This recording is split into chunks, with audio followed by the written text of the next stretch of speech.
പോലെ ആക്കി മാറ്റി എടുക്കാനുള്ള ഒരു ആദ്യ ഘട്ടമാണ് ഇന്നിവിടെ ഉദ്ഘാടനം ചെയ്യപ്പെട്ടത്. അപ്പോ ഹരിതകാലത്തെ കുറിച്ചൊക്കെ നിങ്ങൾക്ക് നല്ലപോലെ പറഞ്ഞു തരാനായിട്ട് അർഹതപ്പെട്ട ആൾക്കാർ തന്നെയാണ് നമ്മുടെ വേദിയിലിരിക്കുന്നത്. എന്തായാലും നമ്മുടെ ഉദ്ഘാടന കർമ്മം ഈ മഴ പ്രമാണിച്ച് ഒരു തുടക്കത്തിൽ നമ്മൾ ചെടിയൊക്കെ നട്ടല് വൃക്ഷം നട്ടുകൊണ്ടൊക്കെ ഓൾറെഡി നടന്നു കഴിഞ്ഞു. ഇതിൽ നമ്മുടെ ഉദ്ഘാടകനായ നമ്മുടെ കോളേജിന്റെ പ്രിയങ്കരനായ ചെയർമാൻ MP റഹീം സാറിനെ രണ്ടു വാക്ക് സംസാരിക്കാൻ വേണ്ടിയിട്ട് ക്ഷണിക്കുന്നു.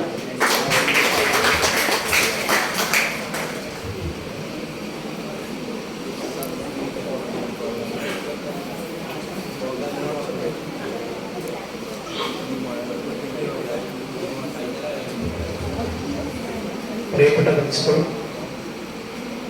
ജോസഫ്, പ്രിയപ്പെട്ട അജിത മിസ്, അതോടൊപ്പം തന്നെ പ്രിയങ്കരനായ സോമണ്ട്, അതോടൊപ്പം തന്നെ നമ്മുടെ വാർഡ് മെമ്പറുണ്ട്, പ്രിയപ്പെട്ട NSSന്റെ വിദ്യാർത്ഥി സുഹൃത്തുക്കളെ, നമ്മുടെ ഇവിടെ ഒരുപാട് പേര് പരിപാടിയിൽ സംബന്ധിക്കാനുണ്ട്. ഇന്നിപ്പോൾ നമ്മുടെ നെസ്റ്റ് കോളേജിൻ്റെ നേതൃത്വത്തിൽ ലാറ്റിൻ വേർഡാണെങ്കിലും നെസ്റ്റ് നാച്ചുറൽ എന്ന വേർഡ് ഉപയോഗിച്ചുകൊണ്ട് ഒരു പച്ചത്തുരുത്ത് നമ്മൾ സമാരംഭിച്ചിരിക്കുകയാണ്. മൊത്തം ക്യാമ്പസ് 60 ഏക്കർ സ്ഥലത്ത് പച്ചത്തുരുത്ത് തന്നെയാണ്. സ്വാഭാവികമായും ഇവിടെ പുതിയൊരു മേഖല ഓരോ ഘട്ടത്തിലും ആശ ടീച്ചർ നേതൃത്വത്തിലാണ് ഇവിടെ നമ്മളാദ്യം NSSന്റെ പ്രവർത്തനത്തിൻ്റെ ഭാഗമായി ആശ ടീച്ചറാണ് ഇവിടെ തേക്ക് മരം പിടിപ്പിച്ചത്. അനുരാഗ് മിസ്സാണ് ഇവിടെ കഴിഞ്ഞ തവണ നമ്മളെ മാവൊക്കെ നട്ടുകൊണ്ട് അല്പം കൂടി മാറ്റം വരുത്തിയിരിക്കുന്നത്. അപ്പം അനുരാഗ് മിസ്സിൻ്റെ നേതൃത്വത്തിലാണ് പച്ചത്തുരുത്ത് സമ്പാദിക്കാൻ പോകുന്നത്. ഞാൻ ഇതിനെല്ലാം ഒരു പ്രോത്സാഹനം നൽകാനുണ്ടായ കാരണം നമ്മുടെ നാട് ഓരോ പ്രദേശങ്ങളിലും വളരെ നന്നായി വികസിക്കണം എന്നൊരു താല്പര്യം എന്നെത്തിക്കൊണ്ടാണ്. ശുചിത്വ മിഷൻ്റെ നേതൃത്വത്തിൽ ഞാൻ വരുമ്പോൾ നമ്മുടെ പഞ്ചായത്തിൻ്റെ നേതൃത്വത്തിൽ നമ്മുടെ ഇവിടെ വേസ്റ്റ് ഇടാൻ വേണ്ടി വളരെ നന്നായിട്ട് ശ്യാമള മാഡം ഇവിടെ കൊണ്ടുവച്ചതായി കാണുകയുണ്ടായി. അപ്പം നമുക്കെപ്പോഴും പ്രകൃതിയോട് താതാത്മ്യം പ്രാപിച്ചുകൊണ്ട് ഇപ്പം ഞാനിപ്പം വരുമ്പോൾ ഞാൻ എൻ്റെ വയലിൽ നിന്നാണ് വരുന്നത്. രാവിലെ നോക്കുമ്പോൾ ഭയങ്കര മഴയാണ്. മൂരാൻ വേണ്ടിയിട്ട് മൂലനദിൻ്റെ വെട്ടിയെടുക്കാൻ അതിന് മെഷീനാണ് വെച്ചത്. ഇന്നലെ വെച്ചതാണ്. പക്ഷെ ഇന്നുവരെ ഇന്നും മഴയാണ്.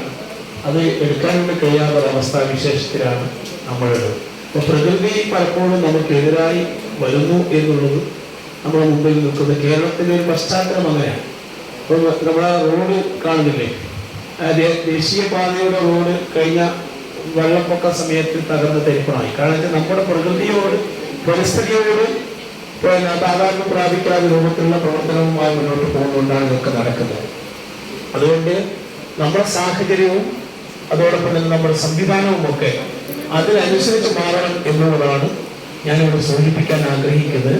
തീർച്ചയായും വളരെ അടുത്ത വർഷം വരുമ്പോൾ നമ്മുടെ പച്ചത്തുരുത്ത് ഞാൻ ആഗ്രഹിക്കുന്നത് പച്ച ഇതിനെങ്കിൽ ഞാൻ അഞ്ജനാമിശോട് പറഞ്ഞത് അതിൻ്റെ റേറ്റ് എത്രയാണെന്ന് ചോദിക്കണം. നമുക്കൊരു വരയിലും കെട്ടി മനോഹരമായ ഒരു ഗാർഡൻ രൂപത്തിൽ തന്നെ അത് പരിപാലിച്ചുകൊണ്ട് മുന്നോട്ട് പോകണം എന്നൊരു താല്പര്യം. ഇപ്പോൾ നിങ്ങളെല്ലാം രണ്ടുപേരും കഴിഞ്ഞാൽ പോകും, പക്ഷെ ഞാനിവിടെ ഉണ്ടാവുമല്ലോ, ജീവിച്ചിരിപ്പുണ്ടെങ്കിൽ ഉണ്ടാവും. അപ്പോൾ സ്വാഭാവികമായും അതൊരു മനോഹരമാക്കണം എന്നൊരാഗ്രഹം എന്നെ സംബന്ധിച്ചിടത്തോളം ഉണ്ട്. നിങ്ങളുടെ എല്ലാവരുടെയും നമ്മുടെ പ്രിയപ്പെട്ട വിദ്യാർത്ഥികൾ അവർ കല്ല് ചുമലിൽ വെച്ചുകൊണ്ടാണ് പിന്നെ ഞാൻ അതൊക്കെ ഇപ്പം എടുത്തു വെച്ചിരിക്കുന്നത്. അതിന് നിങ്ങൾ മുക്തകണ്ഠം ഞാൻ പ്രശംസിക്കാൻ. നിങ്ങളുടെ മുൻഗാമികളായ അവരെ പ്രചോദനമായിരിക്കും. കഴിഞ്ഞ തവണ വീട് വെക്കാൻ വേണ്ടി 2 വീട് വെച്ച് നല്ലതാമസ് കൂടിയുണ്ട്. 2 വീട് വെച്ച് കൊടുത്തപ്പോൾ ഞാൻ ആ വീട് സന്ദർശിക്കാൻ വേണ്ടി പോയപ്പോൾ കല്ല് ഒരു 1/2 കിലോമീറ്റർ അപ്പുറത്തുനിന്ന് 1-2 കല്ല് ചുമലിൽ വെച്ചത്. പണിക്ക് വെക്കുന്ന ആൾക്കാരോട് അങ്ങനെ എടുക്കൂല. അവർ ഒന്നും എടുത്ത് പിന്നെ അരമണിക്കൂർ കഴിഞ്ഞ് വീഡിയോയിൽ വെച്ചിട്ട് സീറ്റിൽ വെച്ചിട്ട് എടുത്തെടുക്കും. ഇവർ 2 ഈ ചുമലിൽ വെച്ച് പിന്നെയും മിനിറ്റുകൾക്കകം ഒരു 3000-4000 കല്ലുകൾ ഒരു വീടിന്റെ കല്ലുകൾ റോഡുണ്ടെങ്കിൽ സാറില്ല, റോഡില്ലാതെ വീടായിരുന്നു തോന്നുന്നത് അല്ലേ ശ്യാമള വെച്ച്. അപ്പോൾ അങ്ങനെ ഒരു പരിശ്രമിച്ച് ഉണ്ടാക്കിയ 2 വീടുകളുണ്ടായിരുന്നു. NSSന്റെ പ്രവർത്തകന്മാര് തീർച്ചയായും നിങ്ങൾ സാമൂഹ്യ പ്രതിബദ്ധതയുള്ള വളരെ സോഷ്യൽ കമ്മിറ്റ്മെന്റ് ഉള്ള വിദ്യാർത്ഥികളാണ്. അങ്ങനെ ആയിരിക്കണം. എന്നാൽ ഞാൻ ഇന്നലെ ട്രെയിനിൽ എറണാകുളത്തേക്ക് പോകുമ്പോൾ എൻ്റെ ഒരു ഗ്രൂപ്പ് ഉണ്ട്, ഗവൺമെന്റ് കോളേജിൽ പഠിച്ച ഗ്രൂപ്പ്. എന്നാൽ അതിൽ ഇങ്ങനെ ചർച്ച ചെയ്യുമ്പോൾ അവർ പറയാം, ഞങ്ങൾക്ക് പഠിച്ചൊന്നും ഓർമ്മയില്ല, ഞങ്ങൾ 10 ദിവസം വന്ന് NSSന്റെ ക്യാമ്പിൽ ബ്ലാത്തൂര് പോയ ഓർമ്മ മാത്രമേ ഉള്ളൂ എന്ന് അതിൽ പറയുന്നത് കേട്ട്. ബാക്കി എല്ലാം മറന്നു. സയൻസ് മറന്നു, ഹ്യൂമാനിറ്റീസ് മറന്നു, അതുകൊണ്ട് മാത്സ് മറന്നു, പഠിച്ചതെല്ലാം മറന്നു. പക്ഷെ ഓർമ്മയിൽ, കോളേജിന്റെ അന്തരീക്ഷത്തിൽ ഓർമ്മയിൽ നിൽക്കുന്നത് ഈ NSSന്റെ പ്രവർത്തനം മാത്രമാണ് എന്നുള്ളതാണ്. പിന്നെ അടിപൊളിയാക്കിയതിൽ ഓർമ്മയുണ്ടാവുമായിരിക്കും, പിന്നെ അതിനെ പുറത്തോലറിയില്ല. പക്ഷെ എന്റെ പ്രിയപ്പെട്ട വിദ്യാർത്ഥികളോട് സാമൂഹ്യ പ്രതിബദ്ധതയുള്ള ഒരാൾക്ക് ഒരു സ്നേഹം, അത് മനുഷ്യനാവട്ടെ, പ്രകൃതിയോടാവട്ടെ, അല്ലെങ്കിൽ ദൈവത്തോടാവട്ടെ, അല്ലെങ്കിൽ ആരോടായിരുന്നാലും അതിനോട് ചേർന്ന് നിന്നുകൊണ്ടുള്ള പ്രവർത്തനമാണ് നമുക്ക് ഏറ്റവും ജീവിതത്തിൽ സന്തോഷം പകരുന്ന ഒരു നിമിഷം. നമുക്കെപ്പോഴും നമ്മളൊരു 19 വയസ്സ് കഴിഞ്ഞതിന് ശേഷം ഒരു 60 വയസ്സ് കഴിഞ്ഞാൽ നമ്മളെല്ലാം ഇങ്ങനെ മേലോട്ട് നോക്കി വെക്കൂല, കാല് നീട്ടി കൈ ഇങ്ങനെ ആക്കി പഴയ ഓർമ്മകളിലേക്ക് പോകുമ്പോൾ നമുക്ക് ചിന്തിച്ച് ഓർത്തെടുക്കാൻ കഴിയുന്നത് ഇന്നലെകളിൽ നമ്മൾ എന്ത് നന്മയാണ് ചെയ്തത് എന്നുള്ളതാണ്. ആ നന്മകൾ ചെയ്തതിന്റെ ഗുണം നിങ്ങൾക്ക് കിട്ടുക എപ്പോഴാണെന്ന് പറഞ്ഞാൽ നമ്മളിങ്ങനെ കിടക്കുമ്പോൾ 60 വയസ്സ് 70 വയസ്സാകുമ്പോൾ നമ്മളിങ്ങനെ പ്രായാധിക്യത്തിൽ കിടക്കുമ്പോഴാണ് അതിന്റെ ഗുണം നമുക്ക് കിട്ടുക. അല്ല ഇന്ന് നിങ്ങൾ ചെയ്തതിന്റെ കൂലി ഇന്നെ വാങ്ങിയാൽ നാളെ കിട്ടൂല. മറിച്ച് നിങ്ങൾ ചെയ്യുന്ന സേവനത്തിന്റെ, നിങ്ങൾ നടുന്ന വൃക്ഷത്തിന്റെ, ഞാൻ നിങ്ങളോട് പറയട്ടെ, ഈ വൃക്ഷം നിങ്ങളിപ്പോ ഇവിടെ നട്ടല്ലോ, ഞാൻ ഉൾപ്പെടെ നമ്മളെല്ലാവരും 60 വയസ്സ് വരെ ഉണ്ടാവും. പക്ഷേ കാലാകാലം മുറിക്കാത്തൊരു ഘട്ടം 200 കൊല്ലായ ആൽമരങ്ങൾ കാണുന്നുണ്ട്, 300 കൊല്ലായ മരങ്ങളൊക്കെ കാണുന്നില്ലേ? നമ്മൾ മരിച്ച് മണ്ണായി തീർന്നാലും നമ്മൾ ഓർമ്മിക്കാൻ ഇതെപ്പോഴും നമ്മുടെ മുമ്പിൽ ഉണ്ടാകുമെന്ന്. ഇപ്പൊ ഞാൻ പറഞ്ഞ ആശ ടീച്ചറൊന്ന് പോയി, നീ ഇവിടുത്തെ പോയതാണെങ്കിലും ഞാനിപ്പോൾ ആശാ ടീച്ചറിന്റെ പേര് വരാനുണ്ടായ കാരണം എന്താ? ആശാ ടീച്ചറാണ് അവിടെ തേക്ക് മരം നട്ടത്. ഞാൻ നിങ്ങൾക്ക് അതിന്റെ അറിവ് നൽകി. കുറെ കാലം കഴിഞ്ഞാൽ നിങ്ങൾ ഈ കോളേജിൽ പൂർവ്വ വിദ്യാർത്ഥികൾ ഒരു 50 വർഷങ്ങൾക്ക് ശേഷം തിരിച്ചു വരുമ്പോൾ അന്ന് ആശാ ടീച്ചർ നട്ട മരമാണ് എന്ന് ചെയർമാൻ എന്ന് പറയുകയുണ്ടായി എന്ന് നിങ്ങൾ സൂചിപ്പിക്കും. അപ്പൊ ഞാൻ പറഞ്ഞു വരുന്നത്, ഇത് നമ്മൾ ഓർമ്മകൾക്കായി എപ്പോഴും നിൽക്കാൻ കഴിയുന്ന കാര്യമാണ്. മനുഷ്യരെ സംബന്ധിച്ചിടത്തോളം പ്രകൃതിയോട് ചേർന്നുകൊണ്ടുള്ള ജീവിതമാണ് എപ്പോഴും അഭികാമ്യമായിട്ടുള്ളത്. പ്രകൃതിയിലേക്കാണ് നമ്മൾ പോവുക, മണ്ണിലേക്കാണ് നമ്മൾ അലിഞ്ഞു ചെയ്യുക. അല്ല, നമ്മളെല്ലാം മരിച്ചു കഴിഞ്ഞാൽ എവിടെ പോവുക? മണ്ണിലേക്ക് തന്നെയാണ്. അപ്പൊ പ്രകൃതിയോട് ചേർന്നുകൊണ്ട് എപ്പോഴും ജീവിക്കാം. അവിടെ ഒരു തത്വം ഞാൻ നിങ്ങളോട് പറഞ്ഞുതരാം. ഭൂമിയിൽ നടക്കുമ്പോൾ ഭൂമിക്ക് വേദന ഉണ്ടാക്കുന്ന രൂപത്തിൽ വല്ലാത്ത ശബ്ദത്തിൽ നിങ്ങൾ ഒരിക്കലും നടക്കരുത് എന്ന് നമ്മളെ പഠിപ്പിക്കുന്നുണ്ട്. നിങ്ങൾ ഓർമ്മിക്കേണ്ട ഒരു കാര്യം, നിങ്ങൾ നടക്കുമ്പോൾ ഭൂമിക്ക് വേദന ഉണ്ടാക്കുന്ന ഒരു ചടങ്ങ് പോലും നിങ്ങൾ ഉണ്ടാക്കരുത് എന്ന് നമ്മളെ പഠിപ്പിക്കുന്നുണ്ട്. അത്രമാത്രം ഭൂമിയോട് സ്നേഹിച്ചുകൊണ്ട്, ഭൂമിയോട് ഇടപഴകിക്കൊണ്ട് ജീവിച്ച് മുന്നോട്ട് പോവുക എന്നുള്ളതാണ് നമുക്ക് ജീവിതത്തിൽ ഗുണകരമായ. ആ ഭൂമി നമ്മളെപ്പോഴും അങ്ങനെ ആവുമ്പോൾ നമ്മളെ സംരക്ഷിക്കും. ഈ മരങ്ങൾ നമ്മൾ നട്ടുവളർത്തുന്ന മരം, അതിന് നമ്മൾ പറയുന്നില്ലേ വായില്ല, അതിന് ശബ്ദമില്ല, ഒന്നുമില്ല എന്നെല്ലാം തെറ്റാണ്. അത് നമ്മൾ പോകുമ്പോൾ നമുക്ക് വേണ്ടി തലവടെ, നമുക്ക് വേണ്ടി പ്രാർത്ഥിക്കുന്നു, നമ്മൾ നന്നാവട്ടെ എന്ന് ആ മരങ്ങൾ എപ്പോഴും നമുക്ക് വേണ്ടി പറയും. നമ്മൾ നട്ടു വളർത്തുന്നത്. അതുകൊണ്ടാണ് APJ അബ്ദുൽ കലാം ഒക്കെ ഇങ്ങനെ മരങ്ങൾ നട്ടു വളർത്തി പ്രകൃതിയെ സ്നേഹിക്കണം എന്ന് പറയുന്ന. പ്രകൃതിയെ സ്നേഹിക്കാൻ മാത്രമല്ല, നമുക്കും ചില കഴിവുണ്ടാവും. നമ്മളിങ്ങനെ നടന്നു പോകുമ്പോൾ വയല് കൊണ്ട് നമ്മൾ നട്ടു വളർത്തിയ ആ മരത്തിന്റെ കീഴിൽ നാം ഒരു സന്തോഷം നമുക്കുണ്ടാകും. ആ മരം നമുക്ക് വേണ്ടി പ്രാർത്ഥിക്കും എന്നുള്ളതാണ് മതങ്ങൾ നമ്മൾ പഠിപ്പിക്കുന്നത്. അതുകൊണ്ട് എനിക്ക് പറയാനുള്ളത്, നമ്മുടെ വീട്ടുപറ്റത്താവട്ടെ, നമ്മൾ പോകുന്ന വഴികളിലാവട്ടെ, അല്ലെങ്കിൽ ഒന്നും കൂടി ഇങ്ങോട്ട് പറഞ്ഞാൽ നടന്നു പോകുന്ന വഴികളിൽ എവിടെയൊക്കെയോ മുള്ളുകൾ ഉണ്ടാകും, അല്ലെങ്കിൽ കൊമ്പുകൾ ഉണ്ടാകും. ആ കൊമ്പുകൾ മാറ്റി വെക്കുക എന്നുള്ളത് ഗുണത്തിൽ ജീവിതത്തിൽ ഏറ്റവും ചെയ്യുന്ന ഒരു ഗുണമാണ്. കാരണം വെച്ചാൽ നാളെ നിങ്ങളെ പിന്നാലെ, അല്ലെങ്കിൽ നിങ്ങളുടെ പിന്നിൽ വരുന്നവരെ ആ മുള്ളു തട്ടിപ്പോകുമോ, അങ്ങനെ വരുമ്പോൾ അവന്റെ കാല് മുറിയും, അല്ലെങ്കിൽ അവന്റെ വേദന ഉണ്ടാകും എന്ന സന്ദേശം നിങ്ങളുടെ മനസ്സിലുണ്ടായാൽ നിങ്ങളത് മാറ്റിയിരിക്കും. നിങ്ങളത് മാറ്റാതെ പോകുമ്പോൾ നിങ്ങൾ ഭരിക്കുന്നത് സ്വാർത്ഥപരികളാണ്. നിങ്ങൾ സ്വാർത്ഥതയുടെ അടിമകളായി മാറുന്നു എന്നുള്ളത്. അപ്പൊ സാമൂഹ്യ പ്രതിബദ്ധതയോടുകൂടി, വിശാലമായ മനസ്സോടുകൂടി, പ്രകൃതിയോട് സ്നേഹിച്ചുകൊണ്ട് ജീവിതത്തിലുടനീളം ചെറിയ ഘട്ടമാണെങ്കിലും 10, 60, 70 വയസ്സ് വരെ ആണെങ്കിലും ആ ഘട്ടത്തിൽ ആ പ്രകൃതിയോട് സ്നേഹിച്ചുകൊണ്ട് മുന്നോട്ട് പോകാൻ നമുക്ക് കഴിയണം. അങ്ങനെ കഴിയുമ്പോഴേ ജീവിതം ഒരു പരിപൂർണമായി മുന്നോട്ട് പോകാൻ കൂടി കഴിയും എന്ന് ഞാൻ സൂചിപ്പിക്കാൻ.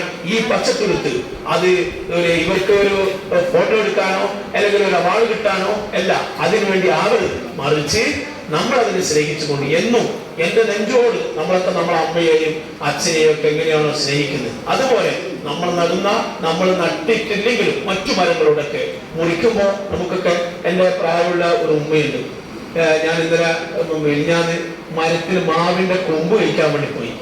അതിന്റെ ഉമ്മ വിട്ടില്ല.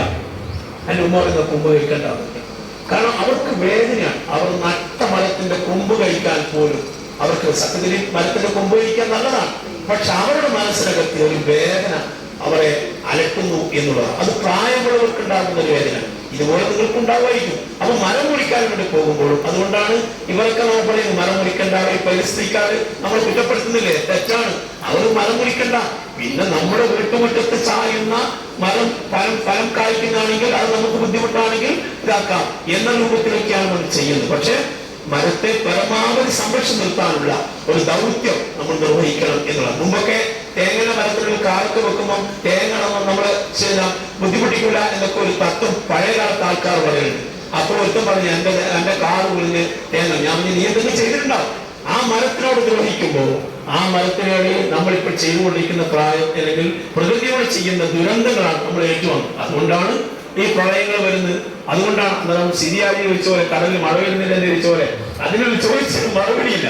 ഞാൻ പറഞ്ഞു വരുന്നത് അതൊക്കെ റയർ കേസുകളാണ്. ഞാൻ പറഞ്ഞു വരുന്നത് ഞാൻ പ്രകൃതിയോട് സ്നേഹം വെച്ച് പുലർത്തിക്കൊണ്ട് പ്രകൃതിയെ സ്നേഹിക്കാൻ, മനുഷ്യനെ സ്നേഹിക്കുന്നതിനേക്കാളും കൂടുതൽ നിങ്ങൾ പ്രകൃതിയെയും മൃഗങ്ങളെയും, നാൽക്കാല മൃഗങ്ങളാവട്ടെ ജന്തുക്കളാവട്ടെ അതിനോട് സ്നേഹം വെച്ച് പുലർത്താൻ നമുക്ക് കഴിഞ്ഞാൽ അത് മതി. അല്ലെങ്കിൽ മനുഷ്യനെ ഇപ്പൊ ഞാനിപ്പോ അജിതാമിസിനോട് സ്നേഹം കാട്ടിയാൽ എന്നോട് അസൂയ തോന്നും. അത് ആ മനുഷ്യന്റെ ഒരു ഇതാണ്. അതിനേക്കാളും സ്നേഹം, മനുഷ്യരോട് കാട്ടുന്നതിനേക്കാളും സ്നേഹം ജന്തുക്കളോടും മൃഗങ്ങളോടും അതോടൊപ്പം തന്നെ പ്രകൃതിയോടും കാട്ടിയാൽ അത് ഗുണകരമാകും എന്ന് ഞാൻ സൂചിപ്പിക്കുകയാണ്. തീർച്ചയായിട്ടും പോയിക്കോ. പൂച്ച, നമ്മളെ എന്റെ വീട്ടിലൊരു പൂച്ച ഉണ്ട്. ആ പൂച്ച എന്തൊരു ഞാനേ പിന്നെ കുളിക്കാൻ പോകുമ്പോൾ എൻ്റെ അടുത്ത് വരും, കാല് കടയിൽ തരും. ഇതൊക്കെ പൂച്ചയുടെ മനുഷ്യന്മാർക്ക് ഒരു ഉപ്പ് കൊടുത്താൽ പിന്നെ നമ്മൾ ശത്രുവായി കാണുന്ന അവസ്ഥാവിശേഷം. അപ്പൊ മൃഗങ്ങളും ജന്തുക്കളും ഒക്കെ അത്രമാത്രം സ്നേഹം മനുഷ്യരോട്. നായെ നമ്മൾ ഊട്ടി പിടിക്കുന്നെങ്കിൽ, പക്ഷെ നായ്ക്ക് ഭക്ഷണം കൊടുത്താൽ വാനാട്ടി നന്ദി കാട്ടുന്ന ഒരു സ്ഥലം. ഞാൻ ദീർഘമായി സംസാരിക്കുന്നില്ല. എന്റെ പ്രിയപ്പെട്ടവരോട് എനിക്ക് പ്രതികാരം പ്രകൃതിയെ സ്നേഹിക്കാനുള്ള ഒരു ദൗത്യ നിർവഹണത്തിൽ വളർന്നു വരുന്ന തലമുറ ആ രൂപത്തിലേക്ക് കൊണ്ടുവരണം. പഠനം മാത്രമാവരുത്, പ്രകൃതിയെയും സ്നേഹിച്ചുകൊണ്ട്, മനുഷ്യരെയും സ്നേഹിച്ചുകൊണ്ട്, ജന്തുക്കളെ സ്നേഹിച്ചുകൊണ്ട്, എല്ലാത്തിനോടും ശത്രുവിനോട് പോലും സ്നേഹം വെച്ച് പുലർത്തി മുന്നോട്ട് പോകാൻ എനിക്ക് കഴിയണം. സ്നേഹിക്കുന്നതിനെ ദ്രോഹിക്കുന്ന ജനത്തെ ഞാൻ ഇപ്പോഴും ഓർമ്മിക്കാം. 1992 എന്റെ ഓട്ടോഗ്രാഫിയിൽ എഴുതി എന്റെ പ്രിൻസിപ്പൾ എഴുതി വെച്ച അയാളെങ്കിലും മരിച്ചത്. ആ പ്രിൻസിപ്പൾ എഴുതി വെച്ച ഒരു വരി നിങ്ങൾ ഓർമ്മിക്കാൻ, സ്നേഹിക്കുന്നതിനെ ദ്രോഹിക്കുന്ന ജനത്തെ എന്ന ഒരു സന്ദേശം. ആ സന്ദേശമായിരിക്കണം നമ്മുടെ മുമ്പിലുള്ള എപ്പോഴത്തെയും ആവശ്യം എന്ന് മാത്രം സൂചിപ്പിച്ചുകൊണ്ട് ഔപചാരികത ഇവിടെ ഉദ്ഘാടനം ചെയ്യേണ്ട ഇവരാണ്. എങ്കിലും ഞാൻ ഔപചാരികമായ ഉദ്ഘാടനം പ്രഖ്യാപിക്കുന്നു. നിങ്ങൾക്ക് ഇവിടെ വന്ന എന്റെ പ്രിയപ്പെട്ട ഒരുപാട് സഹോദരങ്ങളൊക്കെ അത്രയും ദൂരം സഞ്ചരിച്ചുകൊണ്ട് എന്റെ കോളേജാണെന്ന് അറിയാമല്ലോ, അവർ ഐറ്റിഎം കോളേജാണെന്ന് വിചാരിച്ചത്. എന്റെ കോളേജ് ഇതും എന്റെ കോളേജാണ്. അതുകൊണ്ട് തീർച്ചയായും അദ്ദേഹത്തിന്റെ ഈ വിലപ്പെട്ട സമയം അതിനുവേണ്ടി നമുക്ക് വേണ്ടി ചെലവഴിച്ചതിന് നന്ദി രേഖപ്പെടുത്തുകയാണ്. കോളേജിന് വേണ്ടി എല്ലാവർക്കും എത്രയോ ദിവസമായി ഇവരൊക്കെ ഇവിടെ വന്നുകൊണ്ടേയിരിക്കാൻ എല്ലാവർക്കും കോളേജിന് നന്ദി രേഖപ്പെടുത്തിക്കൊണ്ട് ഞാൻ വാക്കുകൾ അവസാനിപ്പിക്കുന്നു. നിങ്ങൾക്ക് നന്ദി ചെയ്യുക.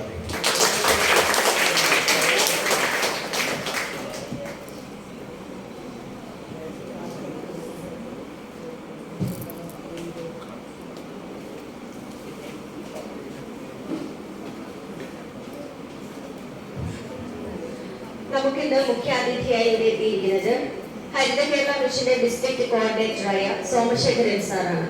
സാറിനെ നിങ്ങളോട് സംസാരിക്കാൻ വേണ്ടിയിട്ട് സാദരം ക്ഷണിക്കുന്നു.